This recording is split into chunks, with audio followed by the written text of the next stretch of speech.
Good morning. Today is January the 31st, 2024. Hope everybody's having a good day so far. I want to take you back 30 years exactly to January 31st, 1994. And I looked up some stuff that was going on that day. At the time, the number one hit song in the U.S. was All for Love by Bryan Adams, Rod Stewart, and Sting. It was compiled by Billboard Hot 100. And on that day, the Barcelona Opera Theater Grand Teatro del Liceo, built in 1847, burned down for the second time. It was, however, rebuilt and reopened in 1999. I have no experience at all with the stock market, but it's my understanding January 31st, 1994, that Dow Jones hit a record $3,978.36. On that day, Bill Clinton was president of the United States. He addressed the National Governors Association in the East Room during the morning and gave a speech at a dinner for the Democratic Governors Association at the Omni Shoreham Hotel during the evening.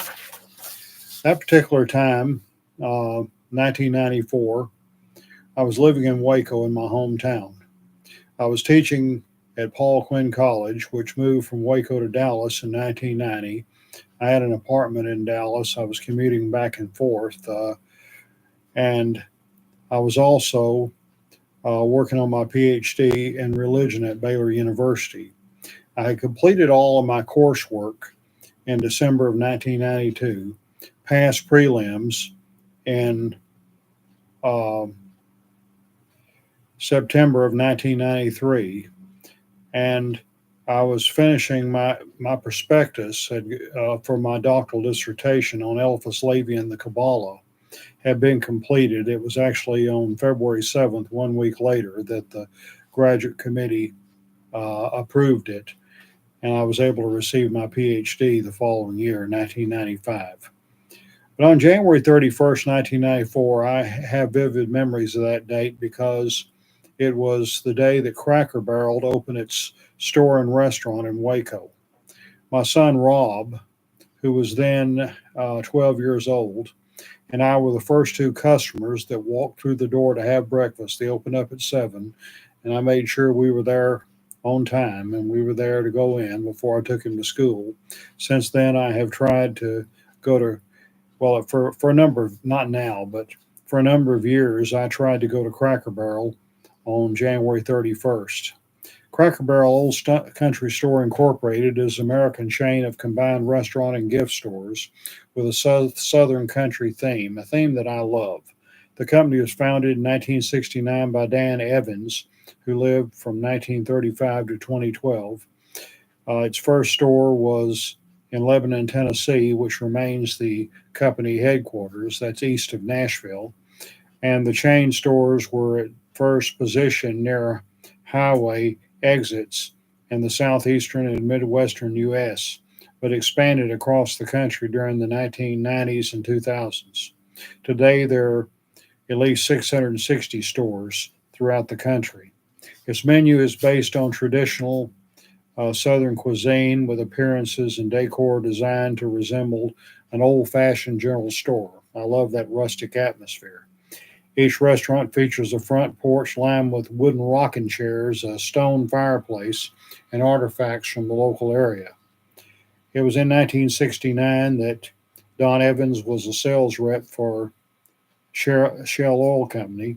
He originally developed the restaurant and gift store concept as a plan to improve gasoline sales.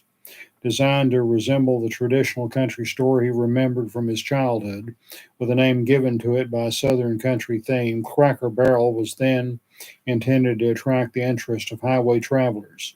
The first restaurant was built close to Interstate 40 in Lebanon, Tennessee. By the way, I have not been to Lebanon, but I have been to a community that's not too far from there. Um, I've been to Nashville, and there's a community between Nashville and Lebanon named Mount Juliet. I was there in 1996 and visited with one of my heroes, Will Campbell, who passed away, I believe, in 2013. Will Campbell was a very interesting man.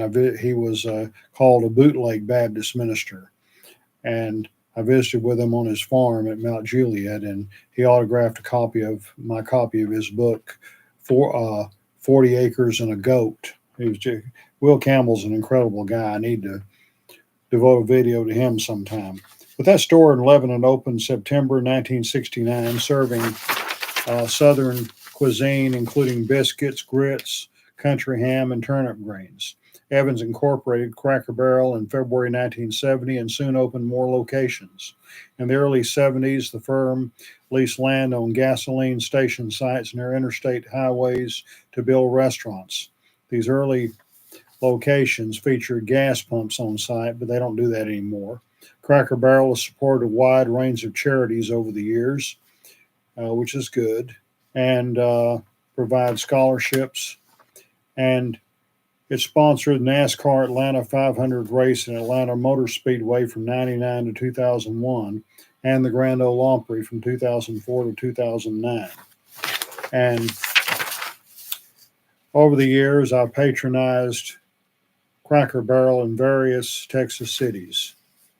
Where depending on where I was on January 31st, when we were in Waco, go there. Now, keep in mind, sometimes it was for breakfast, sometimes it was for lunch, sometimes it was for dinner, sometimes it was takeout.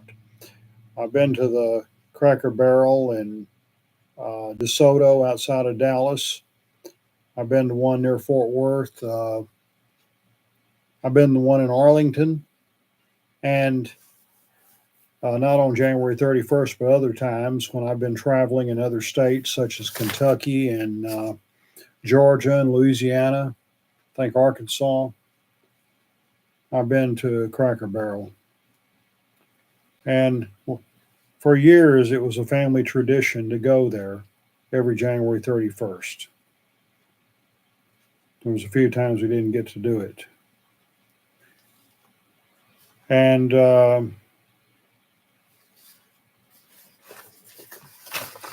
I haven't done that recently. My son Robert Elton Uzzle, passed away on November 24th, 2019. That was a tremendous loss. And since the day, we always associated opening the store in Waco with him. Since his death, we have not been to Cracker Barrel at all. Deborah and I have talked about that. We might get around to doing it eventually. I don't expect we live in Corsicana. There's not one right near where we live, so we won't be doing that today. But we might go back to Cracker Barrel again in the future. But the fact that our son, he was 12 years old when Cracker Barrel opened in Waco. He lived to be 38 years old, died very young, very tragically. But I'll always remember that he and I opened the Cracker Barrel store. We were the first customers in Waco, and that was 30 years ago today. Have a great day.